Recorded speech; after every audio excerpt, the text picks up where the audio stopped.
Hello, I'm doing a book review, and I'm joined once again by my friend Chris, who's been in a couple of my videos before, and it's actually been a while since I've done a video, at least a couple of weeks. At this point, some people probably think that April Fool's skit that you did a voiceover for, there are probably some people who think that was legitimate at this point. But the book we're reviewing is Hearts in Atlantis by Stephen King. Now, this was published in 1999, and this is a collection of 2 novellas and 3 short stories, all of which are in continuity with each other, like characters from the first story show up in all 4 of the other stories, so you can arguably read each story as a standalone, but put together, they all tell a singular narrative, and before we started recording this, you even said that this really does feel like both a collection of short stories and a novel. For sure, yeah, and, we spoke about Skeleton Crew, that whole review we did, and the thing that I like the most about that is that it messed around with, structure, what a short story is, what, you can do with a short story. This is taking, a bunch of different stories of varying length and having it be okay, you can read it on its own, just for the shit of it, but it also works together as a collective whole. Yeah. So it's an interesting kind of, polymorph almost of a book. It's really interesting. Yeah. It does tell one whole narrative if you get to the end that everything kind of wraps itself up really nicely. Yeah. Now, Hearts in Atlantis is probably one of King's more political books, I would say. It's basically, it's a commentary on the 1960s. Even though not all the stories in here take place in the 60s, it's about how certain events that happened in the 60s have stuck with us as a society even decades after they happened.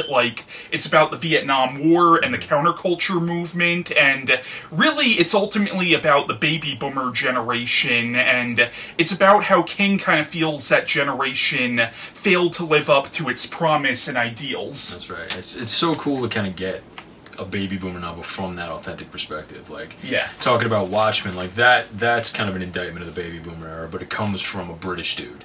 Yeah. Which, that was pretty accurate for what was going on in the era, sort of an alternate, what if a scenario. But this is somebody, who lived during that time, in America during that time, and was very much, a part of that generation. So it's cool to kind of see him sort of indict his own, time of people. It's sort of almost like a loving critique is how I would describe it. Not almost like a history lesson, but just a narrative that's about that time and kind of really gives you a great tone and vibe of what was going on and political conflicts, because you see through the progression of the stories, you kind of see here's what happened when we were kids, here's what happened in college, here's what happened when we enlisted, got drafted, whatever, and then it kind of ends with seniority or what we expect from seniority. So you almost kind of take this journey with this group of people over time, and you kind of see how their lives played out. And it's really interesting. It's that structure helps, that short story structure. What I do like about this book also is it really does show both sides of the argument. It shows people who were on sort of the anti-war side, and it also shows it from the point of view of people who actually went to the war.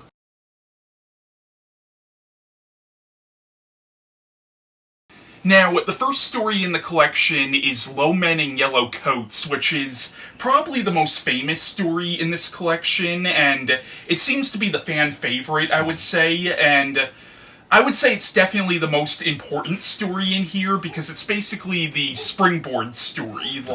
All the other stories in this collection are essentially connecting back to this one. And I would say of all of them, this is the one that feels the most prototypical King. Mm-hmm. It's a supernatural coming-of-age story, very similar to King's novel It. And this also shares a lot of direct links with Stephen King's sci-fi fantasy series, The Dark Tower. Now, personally, I want to save our Dark Tower discussion till after we talk about the story itself, though. So, what do you think of Low Men in Yellow Coats? I think it's really good. I get why it's the fan favorite. I think in both the connections that it has to Dark Tower, but also it's just a really good coming-of-age story. It's something a lot similar to what he did with The Body, that kind of a kid sort of figuring out what being an adult is going to be through this like extraordinary situation. Yeah. And it's very tender. The relationship between him and Ted becomes very. It feels very authentic is the weird part about it. And if you start to go through more of Stephen's work and all this stuff, you start to see father-son relationships come up. Paternity starts becoming a big part of his work, and I think we've mentioned this before. It's because like he grew up without a dad, and I'm sure like father figures came around every now and then for him. But I really Ted is like such a cool guy. The kind of dude that you wish kind of you knew. Yeah. The adult you wish you had around when you were a kid. He gives him like Lord of the Flies and all this stuff, and he like becomes like so. What would the word be like? Entranced with Lord of the Flies. He starts like breaking it down almost to the point where he knows it front and back, and he rereads it and all this stuff. So also you see there like him finding solace in literature too, which is very true to life. So it just feels so authentic and so kind of heartwarming. That's why people like it a lot.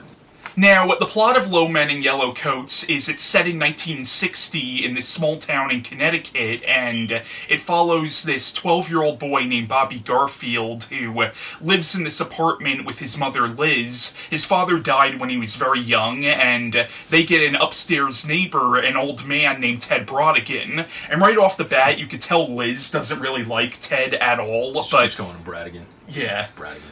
But Bobby immediately takes a liking to this old man, and they become friends. He starts telling him about certain books like Lord of the Flies, but as the story goes on, it becomes apparent that something is not right about Ted. Mm-hmm. It turns out he has telekinetic powers, and at a certain point, Ted accidentally passes some of his powers onto Bobby.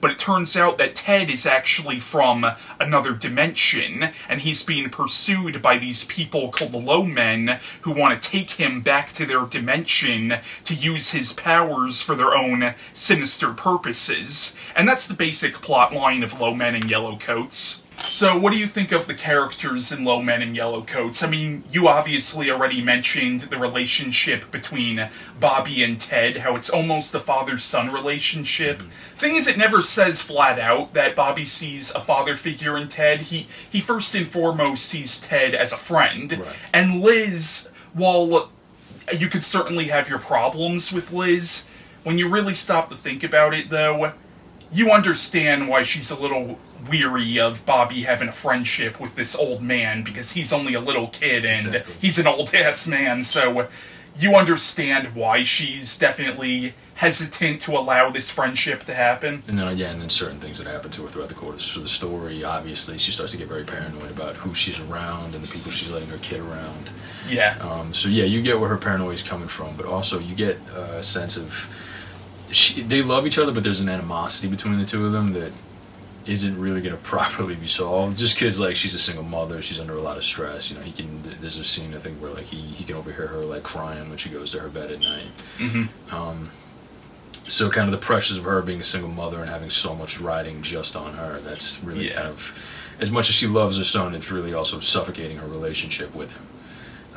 And Bobby feels that, and he doesn't hate her for it. He gets it, but he also like he knows it's there. So it's sort of just like this awkward, unspoken thing between them.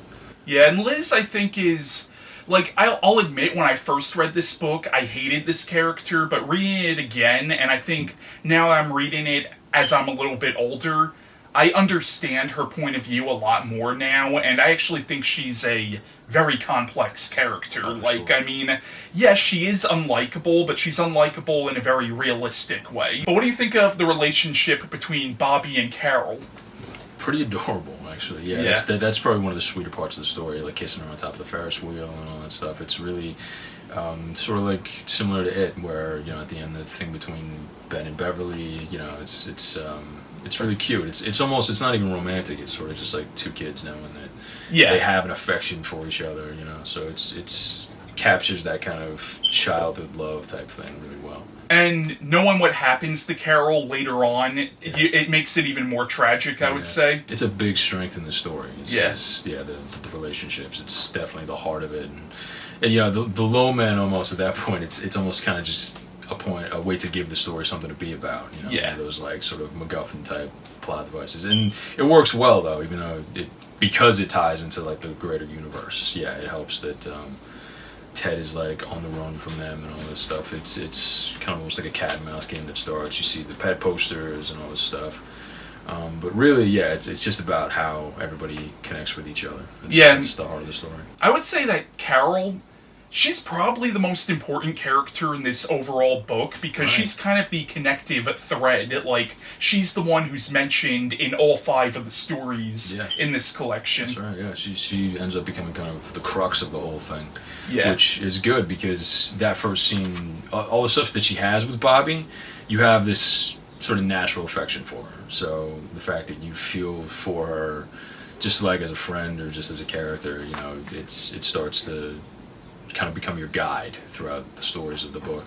Yeah. And what do you think of the character of John Sullivan? Because I kind of feel like this character was developed more in one of the later stories in this collection. Right, yeah. Here he's kind of just a side character, really. Yeah, he's just like a rambunctious kid, almost, which, you know, I think we all knew that kid growing up, or we all were that kid, so that's another way, just like naturally, you know, that kid that like likes to fuck around for no reason. And then, yeah, it's setting up the fact that he's going to become the prime character in, was it the 4th story? Yeah, so you see the gears start turning here, like all the little threads start being put out, and it works really well as the story that starts the whole thing. And one thing I really like about this story is, well, it's not so much that I'm happy this happens to Bobby, but I think it's interesting how by the end of the story, Bobby's kind of an asshole by the end of it, but you kind of understand why he's an asshole, being what he's been through. Like, by the end of it, he's a little bit meaner, but again, you completely understand it being what he went throughout the entire story. It's the process of becoming an adult. It's just it's hardening up because you know that life is going to throw some crazy shit at you, and you got to be a different kind of person, maybe a douchier kind of person. But you know, we all have our reasons for like being dicks or, you know, being assholes, and most of the times it's pretty relatable. So yeah, it just, you know, it makes sense for Bobby to end the story in that way. But you do get that little kind of sweet outro with like him getting the rose petals and all that stuff, because, you know, if you're into Dark Tower, you know what that means. In the story, there's this group of bullies, and they do something really fucked up to Carol in this story that really does sort of, you could tell this sort of sets Carol on the path to becoming what she would eventually become in her adult years. Bobby gets revenge on one of these bullies, and I just love what he does to the bully at the end of this. Like, once again, showing just how the events of this entire story have really hardened Bobby and really sort of just, you know, made him a very different person. It starts out, he's such a whimsical kid, you know, like reading stuff very avidly, and then it ends. Well, there's the bit with Tedson and the rose petals, but I mean, yeah, it's fucking just so surprising to see him kind of go down to that level. You know, it's really it feels more horrific than anything you could think of for like a horror scenario. That's what I think Steven is really good at, is kind of bouncing between here's like the horror that happens in real life, and let's juxtapose that with the supernatural horror, you know, like, or like what you would expect from like an average like horror story. Mm-hmm. So the fact that, yeah, Bobby sort of having his loss of innocence, that's kind of, yeah, that's way more horrific than like getting chased by low men, you know. Now I want to talk about some of the deeper themes within the story. I would say the book is definitely about the loss of innocence and growing up and things like that, but I think it's really interesting how Lord of the Flies is referenced throughout this entire story, because I actually think thematically there are a lot of similarities between this and Lord of the Flies. Obviously they're very different stories, but both stories are ultimately about the loss of innocence. Yeah, for sure. And then within the context of, you know, the whole Nom generation, what was going on in the world at the time. And on top of that, just as you follow through these stories, you kind of see them kind of bounce back between like redemption and kind of damning themselves. Mm-hmm. So it's a cool sort of dynamic that you got between all these stories, where these characters go, what they do, how their lives turn out. Yeah. So it's something that I don't know if it's just in Low Men, but it weaves all through the book. It's kind of through different time periods, through when they're children, when they're adults. And one thing I definitely see in this story is this whole idea of, how when you're a little kid, you really look up to adults and you think, oh man, I can't wait to grow up. And this is really about how adults are kind of fucked up. Yeah. It's really about, becoming sort of disillusioned with adulthood and realizing, yeah, the adults really don't have all the answers and stuff like that. Yeah, we're all just sort of in it together, trying to do our best, whatever we can do. Do our best to overcome our flaws, but a lot of times we mess up. People just end up in conflict with each other. It's how it is. There's not too much we can do about it. Yeah. And the Low Men in this story, even though they are supernatural threats, they're also very much sort of a metaphor in this story for the ugliness of society. At a certain point, Bobby starts relating the Low Men to the men in his mother's life, who are very... You could tell they're just bad guys. His mother's boss, when Bobby sees him, right off the bat, Bobby can tell, yeah, this guy is scummy. That's right, yeah, that Dickensian, I think is the metaphor that he used in it. Kind of guys you could tell are up to no good. Mm-hmm. They're just doing messed up shit, but they're doing it completely under the radar.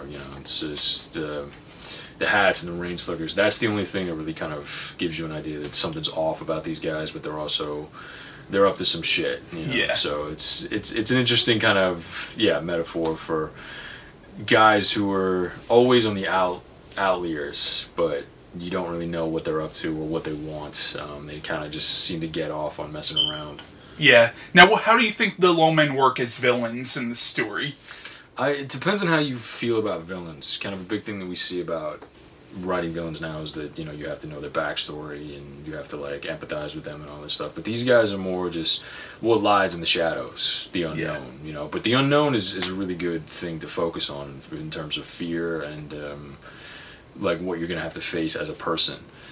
So they're basically just a metaphor for the type of shit that's out there that you're gonna have to deal with. And there's also something almost Lovecraftian about them as well, the way they're described in the story. Yeah. And I also think it's interesting, this story does have sort of the trope of the living car, which is something you saw in Christine and the short story Trucks, because the Low Men drive around in these cars, and it turns out the cars...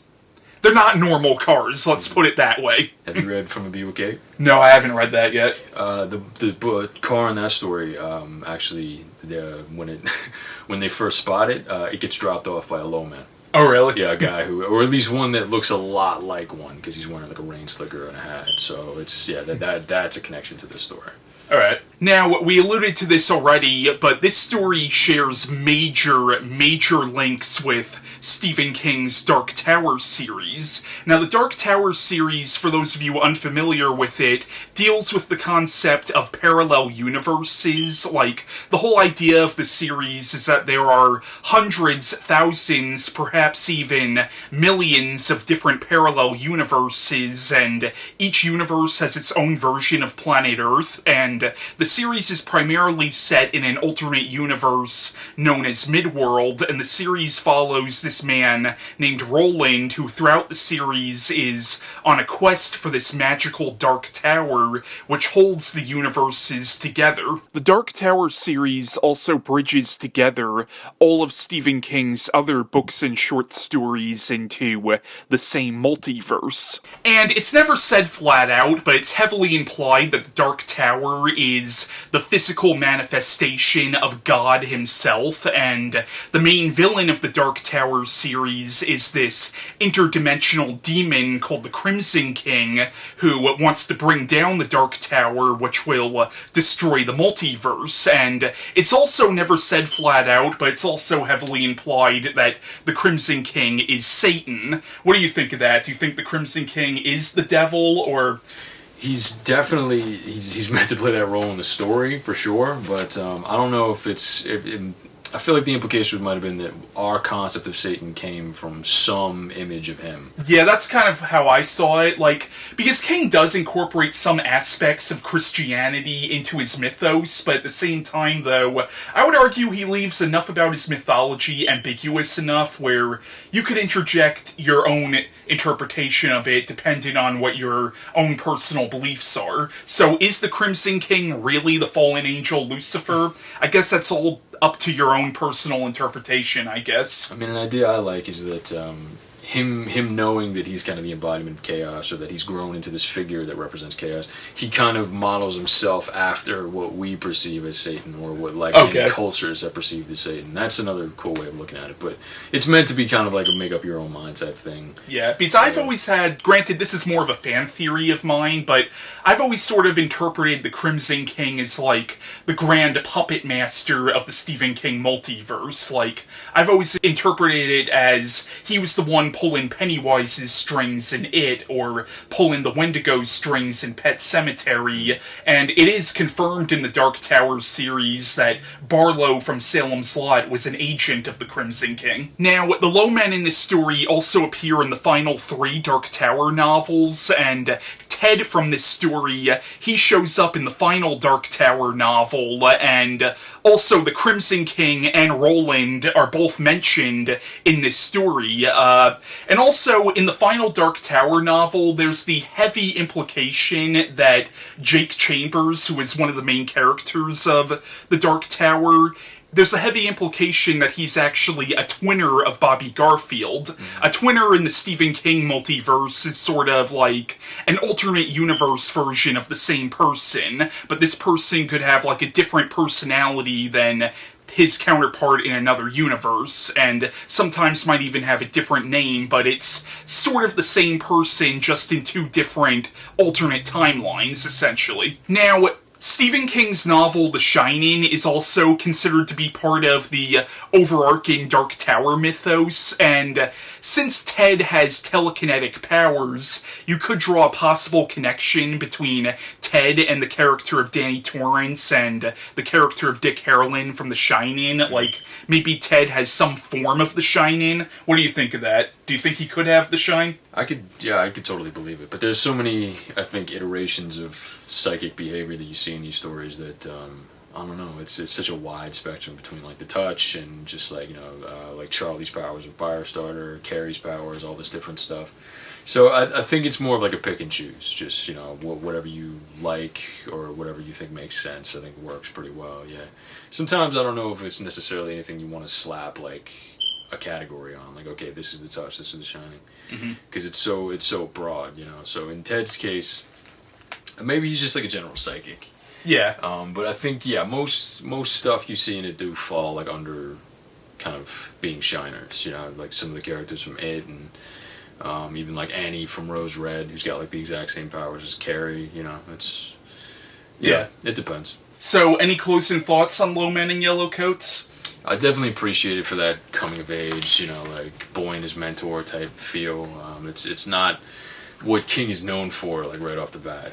You see, I kind of like, because I think King is very good at writing coming of age stories, and honestly, I actually think if you're really paying attention to his work, you kind of see that coming of age theme throughout a lot of his stories, I would say. I agree. Especially stuff like The Body and It. Exactly, yeah. I think it's just he's not, off the top of people's heads, they go right to horror. Yeah. But if fans of him kind of know that it's deeper than that, as much, horror is obviously part of his work, but...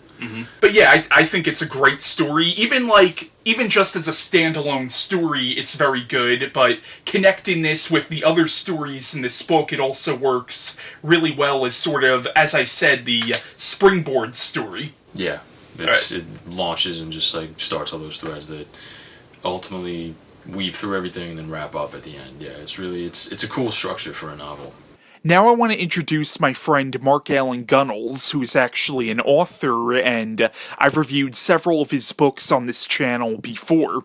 And he would probably be the first to admit that Stephen King was a huge influence on him, but he did short reviews on each story from this collection, so now I'm going to cut to his short review on Low Men in Yellow Coats.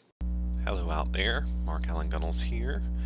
My friend Christian asked me to do a brief review on Hearts in Atlantis by Stephen King, so I thought I would do that.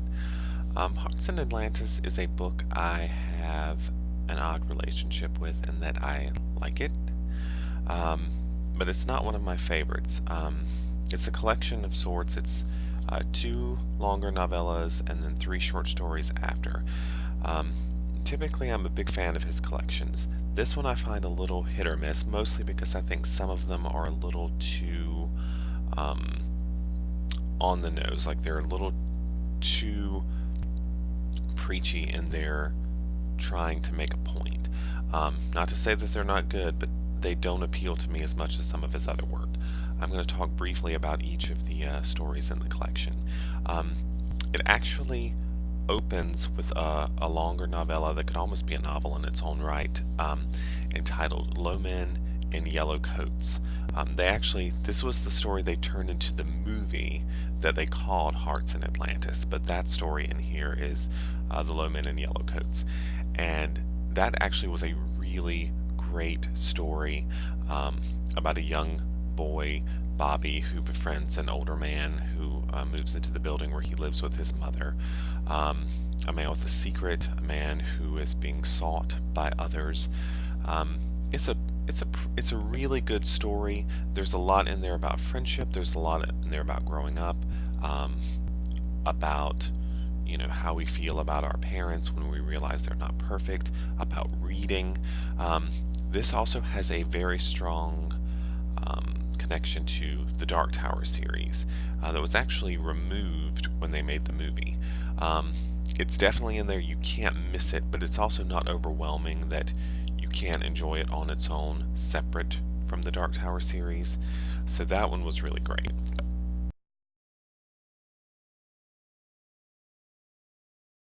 Now, the second story in the collection is Hearts in Atlantis, which of course is the title of the entire book, and this is definitely my favorite of the entire book because this is the one where I feel the themes are the most prevalent. It's very much about the Vietnam War and the counterculture movement, and it's the one that really does feel like King is sort of stepping outside his comfort zone, because Low Men in Yellow Coats was more prototypical King, but this one, it's not a horror story, and there's really nothing supernatural in it at all, despite connecting with Low Men in Yellow Coats. It really is something that feels very reality-based. But what do you think of this story? It's my favorite too. Yeah, I think it's because it's so relatable for where I am right now. Just working my way out of an undergraduate and just being a college kid. So it spoke to me in that way, where you're doing stuff for recreation, but you're kind of divided between the stuff that you're obligated to do for classes and all that. So it's kind of like this weird balance between like the stuff you want to do, and the stuff you have to do. But them, it's kicked up to the nth degree because they deferred getting drafted. Mm-hmm. If they fail, they have to go to the war and all this stuff. It's a lot heavier. Yeah. So it's kind of seeing the college experience through. That's through the eyes of the Vietnam War, basically. Yeah, 60s lens, basically. Now, the plot of Hearts in Atlantis is it's set in 1966, and it's about this 18-year-old kid named Peter Riley who just started college at the University of Maine, and him and the other guys on his dorm have become addicted to the card game Hearts, and they've become so addicted to this game that they're falling behind in their classes, and they run the risk of flunking out of college. The issue is, if they flunk out, they run the risk of getting drafted into the war, so there's a lot more higher stakes now than just, simply dropping out of school. But that's the basic plot line of Hearts in Atlantis, and a lot of the story also focuses on the relationship between Peter and the character of Carol Gerber from the first story. Obviously, she's much older when you see her this time around, and in the story you start to see Carol really starting to get into, like, the anti-war movement, and this leads to something pretty major that happens to her character later on in the collection. But what do you think of the characters in Hearts in Atlantis? Like I said, very relatable, only with the extra bit that, they have the non-war kind of looming over them. Peter is that average college kid who's, you know, he's not quite sure what he wants to be, but he's just kind of making his way through. But I do like the whole almost like hive mind mentality that comes from playing Hearts, which I just realized that's probably why, another reason why I find it so relatable, because I used to play Hearts all the time when I was a little kid. But then, you know, these things that they distract themselves with, you know, just to kind of pass the day or get their head out of like what's going on in the world, what's going on with their studies, to the point where it starts like overpowering them, you know, to where they do it almost on impulse. I like that, and that's almost like a subtle kind of horror of it. Yeah, and it's funny, like, I find these characters to be probably some of King's most believable characters. Like, very relatable, too. Even though some of them are douchebags, like some of the guys on Peter's dorm. Although I really loved Peter's best friend. I forgot his name, but I really liked that character, and I liked his roommate. Once again, the characters in this are very likable, and you do have some characters who are douchebags, but even the douchebag characters they almost have their redeeming moments in this as well. Yeah, which is good, you know, because it reminds you that they're people. They're not just, like, straight-up antagonists, you know, everybody's got their own story, whatever, so... And another thing I think this story does really well is, we look back on the 1960s, and I think it's very easy to say, oh yeah, I would have been part of the anti-war movement because what we were doing in Vietnam was wrong, but at the same time, though, hindsight's 20/20, and this story really does a good job at showing you that a lot of, like, the whole counterculture thing, that literally was counterculture. They were sort of on the fringes of society. Most of the mainstream were actually pro the Vietnam War. Like, and there's even one point where, like, the guy who sort of runs the dorm is giving shit to one of the characters for being against the war, because he's like, well, the communists they're killing Christians over there. Do you want them killing people who believe in God? So it's like, you know, it's kind of like we look back on it now saying, oh yeah, I definitely would have been on this side or that side, but at the time, it's hard to say where you would have been because nobody knew. Obviously, nobody knew at the time that we would eventually lose that war. Yeah, I know. It's weird to think about. Kind of, put yourself in these people's shoes. You know, where would you have been? How would you have felt about things?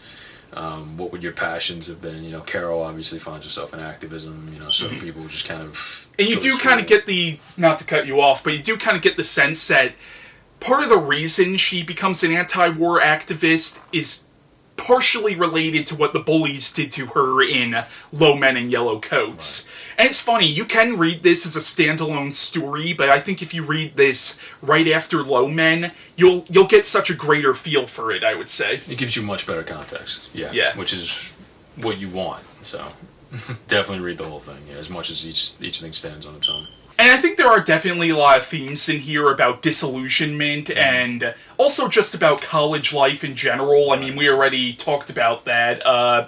And also, I do think this is a coming-of-age story, kind of like Low Men in Yellow Coats, but obviously a very different kind of coming-of-age story. Yeah, this is more now like you're becoming an adult and you're starting to see like how tough things are going to be, really like from a first-person perspective. Yeah.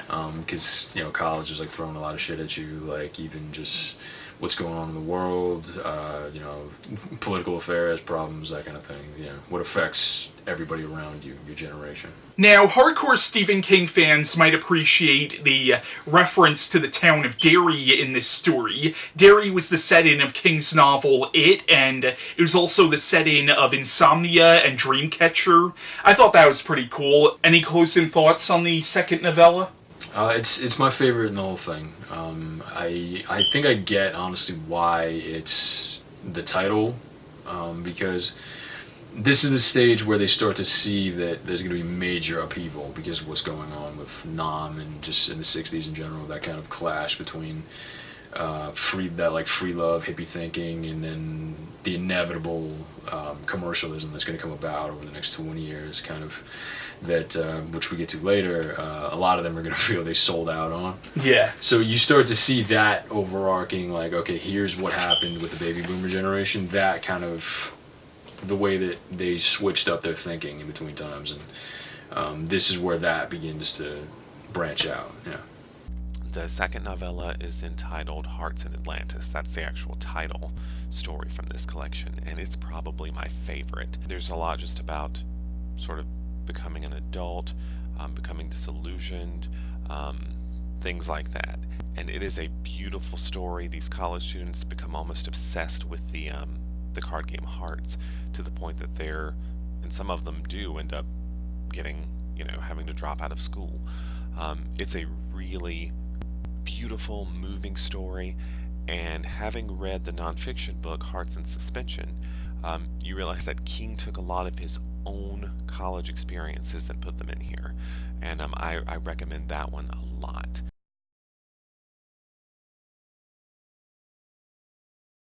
The next story in the collection is called Blind Willie, and this was originally published in 1994 as a standalone story in a magazine called Antaeus. I think I'm saying the name of that magazine right.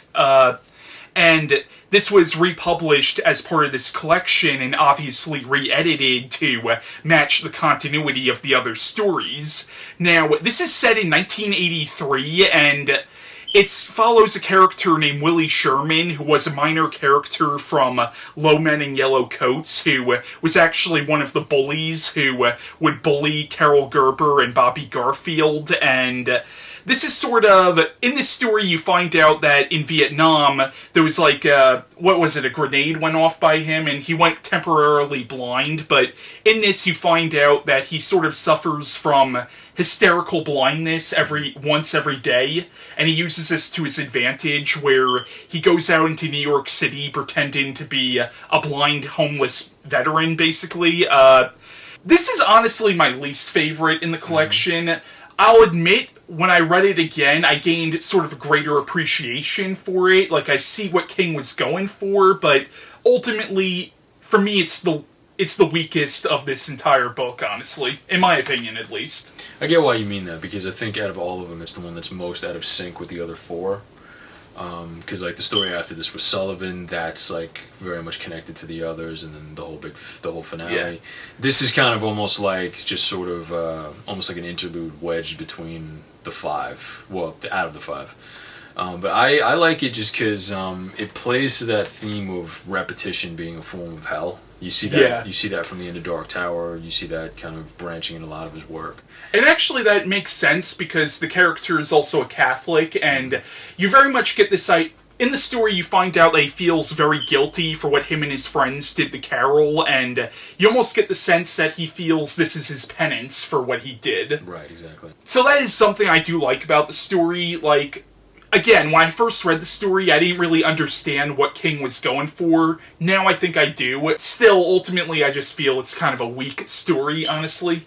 I mean, you could say there's some commentary on, like, PTSD and stuff like that, and there's definitely some commentary on how, okay, he's pretending to be homeless, and you could tell King's sort of making a criticism of people who do that when there are legitimate homeless people out there. Yeah, I do like it personally. I don't know if I'd rank them in order. Like, I like them all.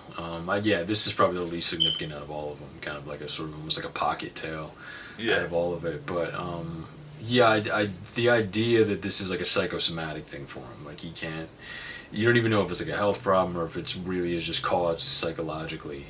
Or even could it be God's punishment on him for what he did to Carol? I do. It's more interesting though to think about it as like this is something that he does subconsciously to sort of punish himself. That's kind of the way that I look at it anyway. Yeah. It's a different kind of thing from the other stories. This is just kind of a guy who knows that he's done a lot of wrong and feels bad about it, is not sure that he's ever going to make up for it, but feels that this is one way of like getting there, this experience that he does every single day. Yeah. I would be really interested to read the original version of this story to see what that's like, because I feel like so much of this story, so much of my enjoyment of this story is its connections with the other stories, but since the original version of this obviously didn't have that, I'm curious to see how that sort of stacks up against this. Yeah, he rewrites a lot of stuff when he adds it into collections. I've noticed that. Most of the stuff from like Bizarre Bad Dreams, yeah, obviously this, and then I think a decent amount of stuff from Skeleton Crew were like in different forms before they got here. So Yeah. I think what he does is he actually revises them so that they work better in the context of what they're being collected in, which obviously for this story would work really well in its favor because the whole thing it's all connected. You know? I did like sort of the gritty New York feel of it. Like, it kind of felt like Taxi Driver in a way, like Stephen King writing Taxi Driver. Mm-hmm. Yeah, which that sums it up really well. Yeah. Now, there are generally no supernatural elements in this story. I mean, unless you want to interpret it as he's going blind every day as God's punishment, but generally there are no supernatural elements in this. However, there is a minor Dark Tower connection, or a possible Dark Tower connection, actually, when you find out about Carol Gerber. In this, you find out that after the events of the second novella, Carol joined a radical group who were responsible for some terrorist bombings, and the leader of this radical group was a man named Raymond Fiegler. I think I'm saying his name right. And being that his initials is RF, it's heavily implied that he's actually Randall Flagg. Now, Randall Flagg, for those of you unfamiliar with King's overarching mythos, he was the main villain of The Stand, and he's also one of the main villains of the Dark Tower series. Now, this is obviously not in the same universe as The Stand, because The Stand was a post-apocalyptic novel, but if you read the Dark Tower series, particularly the fourth Dark Tower novel, Wizard and Glass, you find out that the events of The Stand were actually taking place on a parallel Earth, and in the Dark Tower series you find out that Flagg was actually an evil wizard who has the ability to travel in and out of different universes, and I also kind of got the implication throughout that series and throughout King's body of work in general that there are also sort of like different iterations of Flagg in different universes. Like, you can interpret it that way as well. Exactly, yeah, and he can take so many different forms, so it's definitely him. You know, there's so many different callbacks where you could say, oh, this was Flagg, this was Flagg.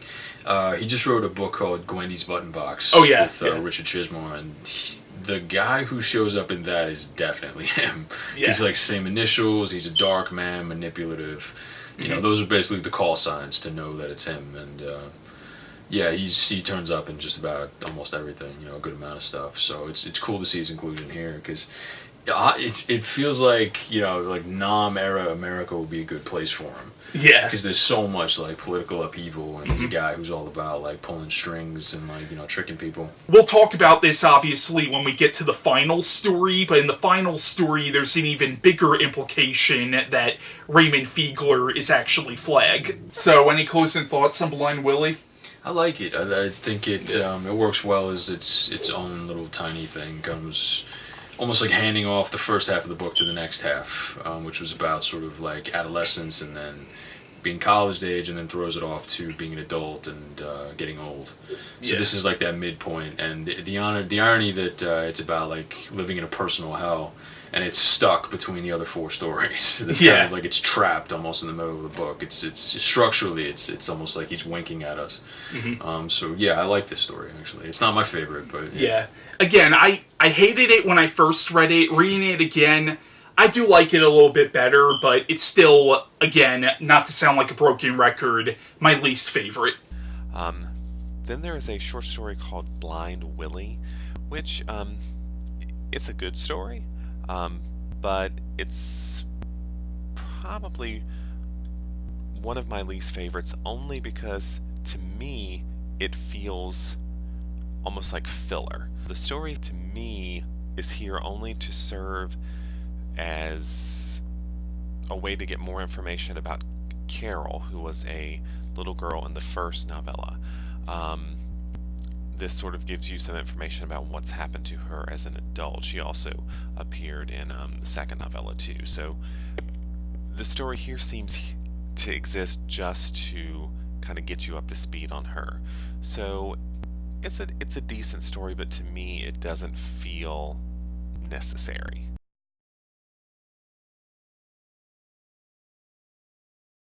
Now, the fourth story in the collection is called Why We're in Vietnam. What do you think of this story?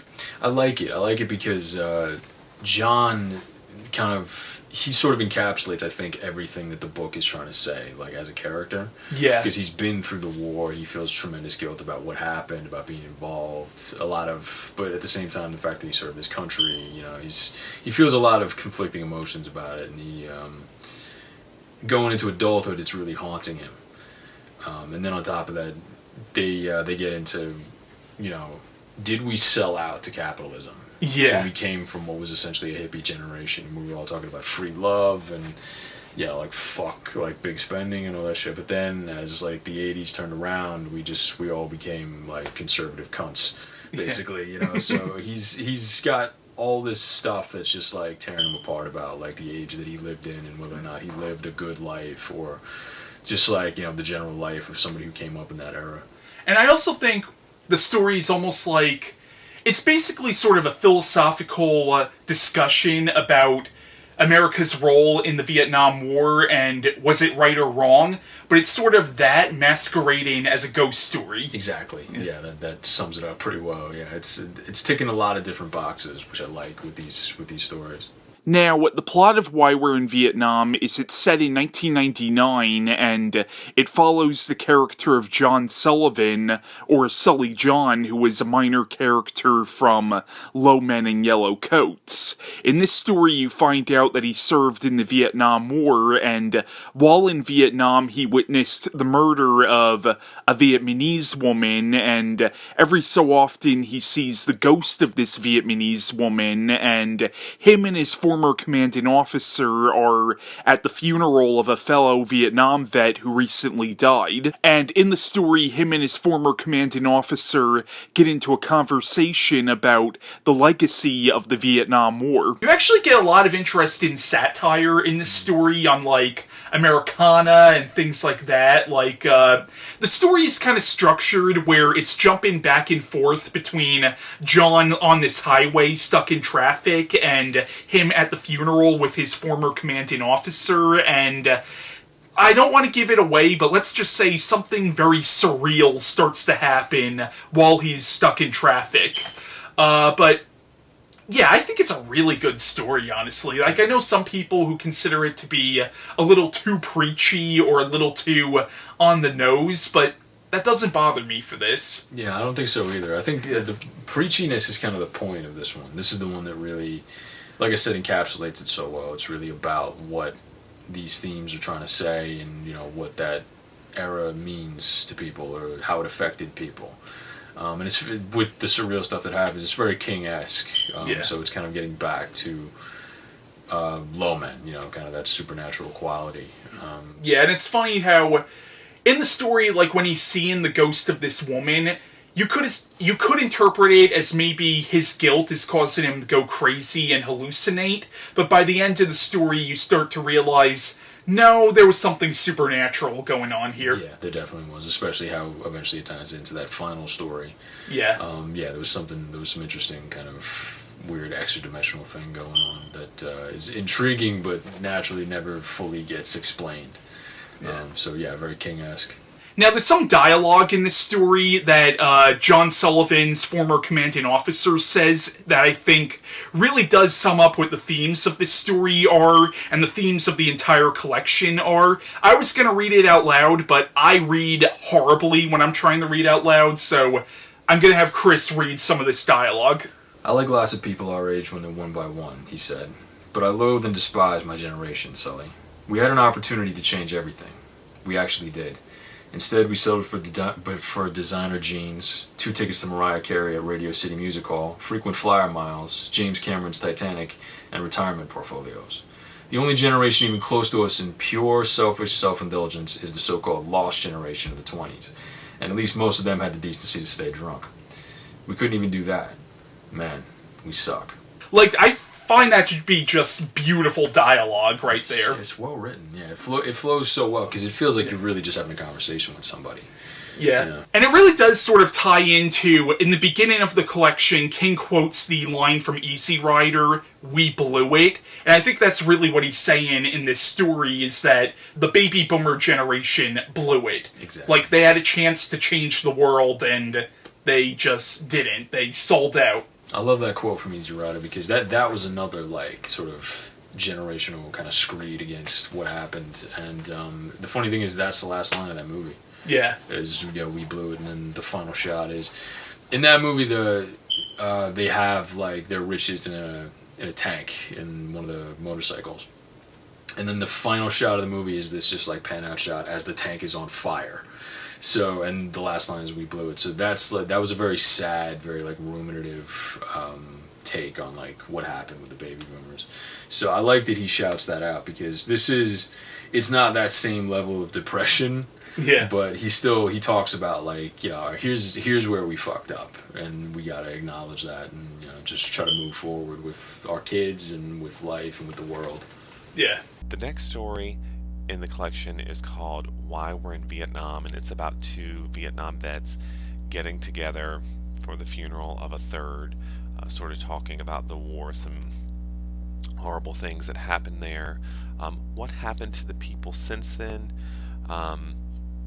namely, did we sell out? And this is where I talk about it gets a little on the preachy side. There's that whole feeling that some of the people from the 60s sort of sold out and just became corporate clones. And so there's a lot of discussion of that sort of thing, which I is a valid point, but to me he hits it a little too hard here. The ending is very surreal, and I remember when I first read it, it seemed almost too surreal. But, that's just me.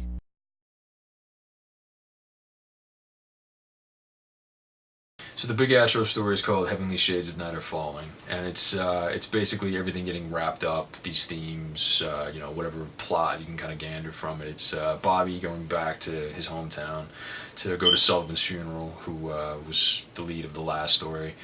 And he ends up running into Carol. He ends up kind of the threads coming from his relationship with Ted are wrapped up, and it's kind of basically like this sort of deeply kind of beautiful ruminative thing about, okay, shit happens. Let's just try to enjoy the time we have left, or try to look back in fondness on the good things that happened, and the fact that at the very least we tried. Which obviously I think that's how King feels about his generation. It's like, at least we tried. Yeah. We may have failed, but it's better to try and fail than to not try at all. Yeah, basically. And yeah, as you said, I think it's a beautiful story. The thing is, though, this is the one where you really can't read it as a standalone story. No. It doesn't even feel like a story, more so as it feels like that coda at the end of the whole thing. Like, It feels like this epilogue to the entire collection, I would say. For sure, yeah. It doesn't work well on its own at all. I mean, I guess you could if you tried, but it's much better appreciated if you read everything else before it. Yeah. And you also, you get some more little, like, when you see Carol, you get more of the implication that the leader of the radical group she was a part of was Randall Flagg, because Flagg is a wizard, and you kind of get the implication that he might have actually taught her and the other members of the group some magic. Yeah, they talk about him going dim, too. Yeah. Right? Yeah, that's a big part. So that's a dead giveaway right there, that he's Flagg. Mm-hmm. And then also you get, like, a little reference to Ted, how Ted might still be alive in another dimension. But, again, it's just a beautiful little wrap-up to what I think is a great collection overall. And then the final story in the collection is called Heavenly Shades of Night Are Falling. It's a pretty poignant story where Bobby from the original novella comes back to his hometown for the funeral of a character who died at the end of the story before. And he actually runs into Carol, who's living by a different name, and she's scarred because she had become like a militant activist and did some questionable things, and they just sort of reunite, and it ends on just a very sweet note of the two of them sitting together, and she places her head on his shoulder, and it's just a sweet, quiet way to end this collection. So yeah, I like Hearts in Atlantis. I do think it's a solid book. I do recommend people read it. Just particularly the first two of the three short stories, I feel are a little weak, that they don't provide as much meat to the stories as the rest of the collection. But the 2 novellas that open it, that alone is worth the price of admission. Now, there was a film adaptation in 2001, Cold Hearts in Atlantis. However, it was actually based on the first novella, Low Men in Yellow Coats, and I think it also incorporated some elements from the final story as well. I've never seen the movie, and you haven't seen it, right, I haven't seen it either. Yeah, I know Anthony Hopkins plays Ted Brodigan in the movie, and a very young Anton Yelchin played Bobby Garfield in the movie. Unfortunately, Anton Yelchin died a couple of years ago, but he was always one of my favorite actors. Yeah, he was underappreciated, that guy. I really liked him. It's a shame he died in such a weird, freak accident, but yeah, I'm looking forward to checking it out, because he sounds really good as Bobby. But honestly, Hopkins, he's kind of an unconventional choice for Brodigan, isn't he? Yeah, because it's funny, in the book, Brodigan's actually described as looking like Boris Karloff. Yeah, he's like a really tall, lanky dude, and then Anthony Hopkins is kind of small. Or at least like average height, and on top of that, he's also very British. Mm-hmm. So it seems like a weird choice. And he never quite like mastered an American accent, because he's one of those like old Merchant Ivory actors who's like very much like thick British accent. Yeah. But I mean, I'd love to see it, honestly. If they make it work, they make it work. Yeah, I mean, well, I've heard it's not a bad movie. Like, a lot of people complain that they removed all the Dark Tower references, but it's like that made sense for the time, because at the time, I feel like only hardcore Stephen King fans knew about the Dark Tower. Obviously, people just wanted to see a standalone movie.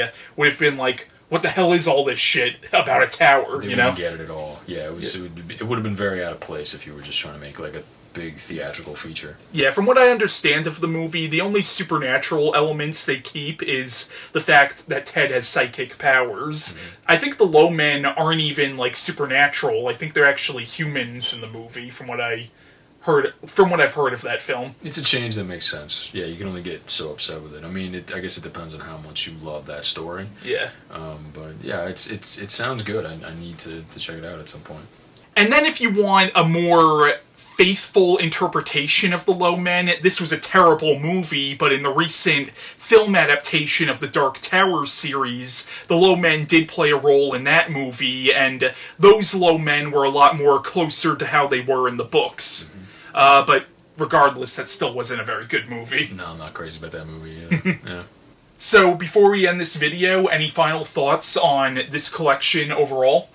I recommend it. It's definitely a good, like, involving read, but definitely check it out if you're interested in, like, sort of a period piece, a time capsule, like that particular, what happened in a particular era, or if you're just curious about, like, that mindscape of Vietnam in general. Or, honestly, if you just like, like a touching story with characters you like, that's definitely it too, so. Yeah, I think it's one of King's most underrated books. Like, again, Blind Willie was my least favorite, but I can still look past the fact that I didn't really like that story that much, because overall I just think this is a brilliant collection/novel, because, as we discussed already, it kind of works as both, and my only issue with it, really, is I actually think King could have done a little bit more with it. Like, since so much of this is about the 60s, I actually would have liked to have seen maybe one story about the civil rights movement or something, because that was going on in the 60s. That would have been great. But maybe King would have felt a little out of his element there, because he's, of course, a white guy, Yeah, so... exactly. But I also would have loved to have seen a story about Carol's time with the Radical group, especially if the leader of the group was Randall Flagg. You could have gotten a really good Flagg story from that. That would have been great, yeah. But, it works well on its own, those 5 stories, They all bounce off each other very well. They're all fairly seamless as long as you're paying attention. So it's a well-structured piece of work. And I also think King really does play around with genres here. Like, you have just about almost any genre you could think of in here. There's satire, there's drama, there's elements of the coming-of-age genre, there's horror, there's science fiction, there's fantasy. You have all these different genres all rolled together in this story, but it doesn't feel convoluted because, again, it's all broken up into 5 separate segments. So that was our review on Hearts in Atlantis by Stephen King, and long days and pleasant nights to you. Thank you, sir.